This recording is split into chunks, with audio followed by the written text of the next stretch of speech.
Good morning, everyone. This is Uncle Russ, 15 minutes with Uncle Russ, coming to live from Bangkok. Yep. You're not dreaming. It's not 7 p.m. on a Friday, but it's actually 7:30 a.m. on Saturday morning. So sorry, a tad late there, but anyhow, had a bit of an issue yesterday, so I was not able to send my little story. How are you doing? How's your week been? Have a good week? I tell you what, the week can be full of surprises. If you hear a little tinkling and trickling in the background, I'm actually sitting in the secret garden of the Bangkok Hotel, Bangkok Oasis Hotel. Little waterfalls going on over there and koi fish pond, so it's a really nice setting. So yeah, welcome, good morning, how are you doing? Yeah. So as I was saying, the week's been a real stretch. Progress has been great insofar as healing and getting together. I'm back on my own 2 feet, not 1.5 feet, so that is wonderful. Thank you once again to everybody that has prayed for me and considered and contributed in every other way. Just update, Zoe's doing well, she's busy healing as well. And so yeah, so I have a little story for us. Yo. And this one really hits close to the heart, you know. And it's funny how you go through life and you think that, you know, what you see is what it is, and what it is what you get. Actually, it's not always like that. So I'm going to tell you the story, and it's one of Aesop's fables, and it's called The Ass, the Fox, and the Lion. Okay, so I don't have papers. I'm reading off my phone, so please bear with me. If I look down, I'm not ignoring you. I'm trying to read and trying my level best to read. An ass, a fox, and a fox had become close comrades and were constantly in each other's company. While the ass cropped a fresh bit of greens, the fox would devour chicken from the neighboring yard, or a bit of cheese flitched from the dairy. One day, the pair unexpectedly met a lion. The ass was very much frightened. Let me spit this up. But the fox calmed his fears. I will talk to him, he said. So the fox walked boldly up to the lion. Your Highness, he said in an undertone, so the ass could not hear him, I've got a fine scheme in my head. If you promise not to hurt me, I will lead that foolish creature yonder into a pit where he can't get out, and you can feast at your pleasure. The lion agreed, and the fox returned to the ass. I made him a promise not to hurt us, said the fox. But come, I know a good place to hide till he is gone. So the fox led the ass into a deep pit. But when the lion saw that the ass was for his taking, he first of all struck down the traitor fox. And here's the moral of the story. Traitors may expect treachery. What does that all mean? Isn't it amazing? We can hold somebody's confidence, we can trust him, we can walk with him, we can, I don't know, as the ass and the fox had built a relationship. It was a relationship of trust. They had each other's back while the one was eating, the other one was watching, you know, and you think that that's the end of the story. But truth be told, there's always something lurking in the background. There's always a case of betrayal and treachery. Amen. Hey, witty. So, if I think back, there were 2 incidences of gardens, and I'm in a garden today, of betrayal and treachery. Can you think of the first one? That's right, in the Garden of Eden. You know, they were communing with God, walking with God, trusting Him. He supplied everything. They had a good old jolly time, and yet they chose to betray God's trust and betray God's confidence. The relationship was amazing up to a certain stage, and then somehow, an outside influence came up and ruined it. Yeah. And can you think of another one? Yeah? in the New Testament. Yes, that's correct. In the Garden of Gethsemane. It was exactly the same thing. Jesus had built up a relationship and a trust with himself and the disciples, and all was going well until that fateful evening. Yes, but before that, the betrayal and the treachery had already been planted as a seed in the heart of Judas. You know, I remember a little bit about the Shakespearean thing with when Caesar was being murdered, and he looked across at Brutus and said to him, "Et tu, Brutus." I hope I pronounced that correct. But he was saying, you too. See, so there's throughout millennia, throughout life, there's always been relationship, and then there's been treachery where there's been a breaking down of trust. Now, here's one that got to me. You know, so Jacob goes, he works for his uncle, works really hard, and in exchange, he would be given a daughter. Yes, and he was so excited. He worked and he worked and he worked and he worked and he worked and he worked. And at the end of the 7-year period, he thought, well, payday, and he was going to get his wife.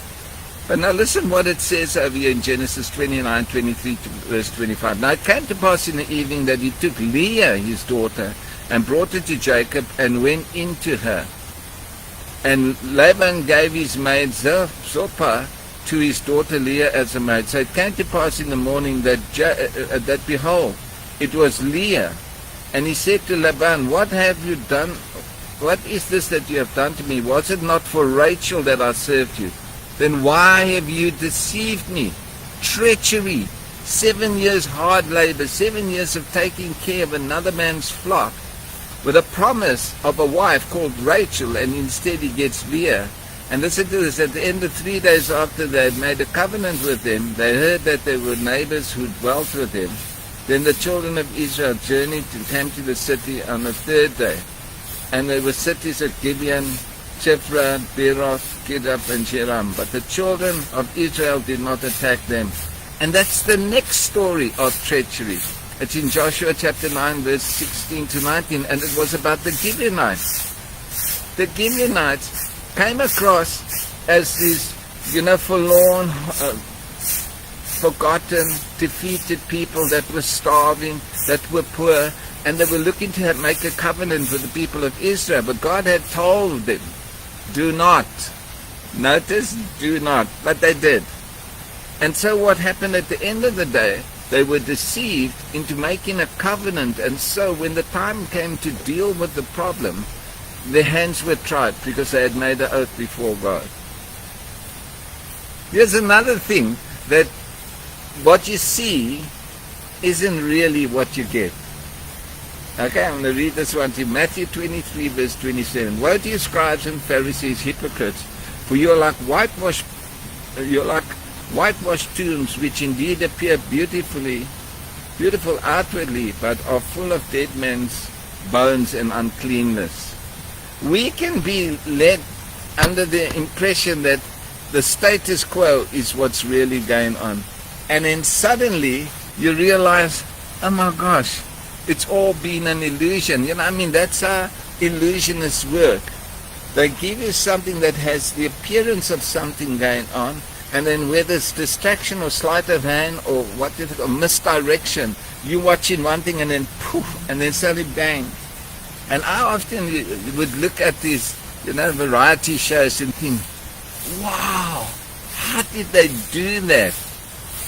And then every now and then you'll get some guy that will come and put a program up and explain how all this tricks and skullduggery is actually performed, and it's actually because of us, because we lack discernment and we don't always see the truth. Yeah, this is something that I've had to learn.